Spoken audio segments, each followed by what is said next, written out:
सवाल या आरोप का कहा जाए उसे, कि आप लोग वामपंथी लोग हैं, और मुसलमानों को जो है वो आप लोग बचाने का काम कर रहे हैं भारत में। मिश्राम जी। सबसे पहले तो मैं आपको ये बताना चाहता हूँ, जी। 26 जनवरी 1950 में जो संविधान लागू हुआ, उस संविधान के अनुसार जी। वामपंथी लोग अगर संविधान को मानकर चुनाव लड़ते हैं तो उनको भी चुनाव लड़ने का, चुनाव जीतने जी। का, अपनी सरकार बनाने का, सरकार चलाने का अधिकार है। अगर अगर ऐसा है तो उसी के तहत केरला में वामपंथी गवर्नमेंट है। जी। अगर वो गलत है तो सेंट्रल में आरएसएस की, बीजेपी की सरकार है। आर्टिकल 356 के तहत वो सरकार को रद्द क्यों नहीं किया?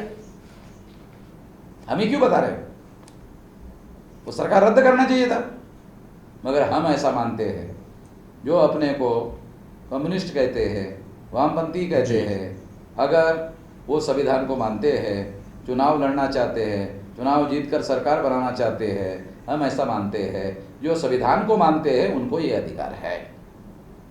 और अगर वो मुसलमानों को बचाना चाहते हैं तो मुसलमान भी भारत के नागरिक है, तो उनको बताना होगा। जो लोग सवाल पूछते हैं कि मुसलमानों को वामपंथी बचाना चाहते हैं, तो ब्राह्मणों को बताना चाहिए कि कौन मुसलमानों को मारना चाहता है। उनको बोलना चाहिए कि हम मारना चाहते हैं, हम ब्राह्मण लोग मुसलमानों को मारना चाहते हैं, ये बोलना चाहिए। ऐसा तो बोल नहीं रहे। खुलकर बोलना चाहिए कि हम ब्राह्मण लोग मुसलमानों को भारत में मारना चाहते हैं। वो बोल नहीं रहे खुलकर, मगर वह ये वामपंथी लोग मुसलमानों को बचाना चाहते हैं। तो कौन लोग हैं जो मारना चाहते हैं? ब्राह्मण लोग मारना चाहते हैं क्या?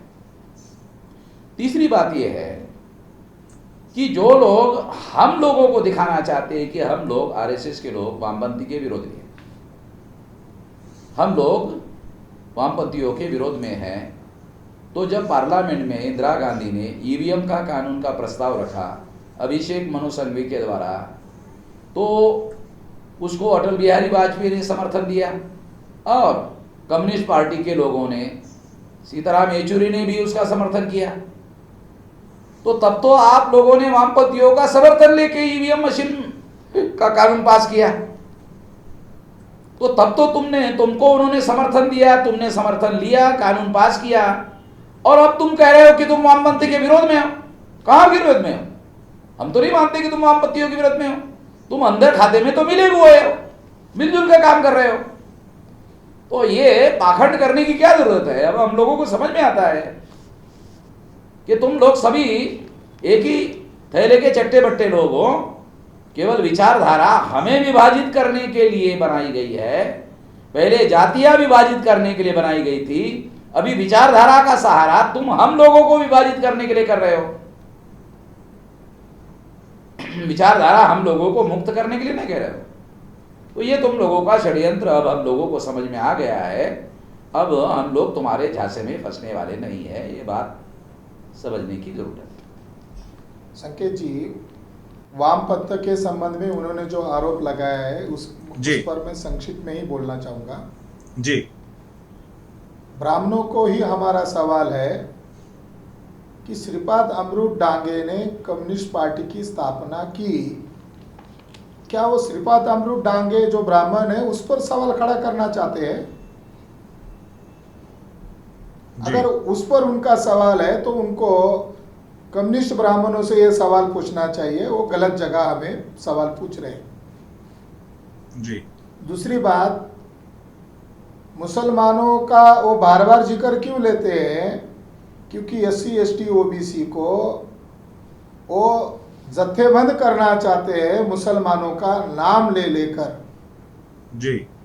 ब्राह्मण हमेशा धोखेबाजी से हमारे लोगों को डिवाइड करते आया है। ये डिवाइड करने का उनका सिद्धांत है। जितनी बार मुसलमानों का नाम लेंगे तो उतना प्रतिक्रिया के रूप में SC ST OBC को वो ध्रुवीकृत करना चाहते हैं। जी। तो ये षड्यंत्र तो हम समझ चुके हैं। जी। अगला संकेत सवाल। जी, एक जी। बात और भी मैं कहना चाहता हूं जी जी जो लोग हमें वामपंथी कहते हैं, जी हम लोग फूले शाहू अम्बेडकर के अनुयायी है। हमें किसी से और विचारधारा उधार लेने की ज़रूरत नहीं है। हमारे पास हमारे महापुरुषों की विचारधारा है और किसी से उधार लेने की ज़रूरत नहीं है। जी जी बिल्कुल।